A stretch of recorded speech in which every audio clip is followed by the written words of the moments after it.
এগুলো আমার ভালো লাগে না। আমি আসছি। এই শোনো, ওদেরকে সরি বলে যাও। সরি কার লাগবে?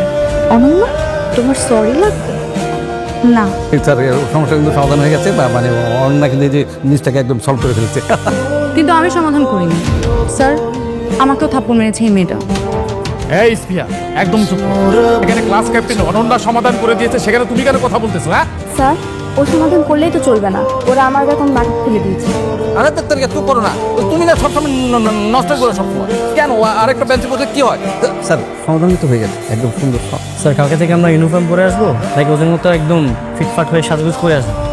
স্যার, রুলস সবার জন্য সমান। যদি ওরা ইউনিফর্ম না পরে তাহলে আমরাও করবো না। এই থামো, সাথী এবং লাম্মা, তোমরা বাসায় চলে যাও। আমি স্কুলে কোনো বিশৃঙ্খলা সহ্য করব না। তোমরা ইউনিফর্ম যেদিন পড়তে পারবে সেদিন থেকে স্কুলে আসবে। স্যার, যে পর্যন্ত ইউনিফর্ম না বানাবো সেই পর্যন্ত আমরা আউট ড্রেস পরে আসি। না, সেটা আমি অ্যালাউ করবো না। ক্লাস করলে ইউনিফর্ম পড়তে হবে। তোমরা আজকে বাসায় চলে যাও। স্যার, শেষ ক্লাসগুলো করে যাই আমরা। কোনো দরকার নেই, তোমরা এখন বাসায় চলে যাও। স্যার, এইভাবে স্কুল থেকে চলে যাওয়া আমার জন্য অপমানদায়ক। কোনো অপমানই না, আমি তোমাদেরকে ছুটি দিয়ে দিচ্ছি। তোমরা এখন বাসায় চলে যাও, ইউনিফর্ম পরে তারপরে ক্লাস করবে।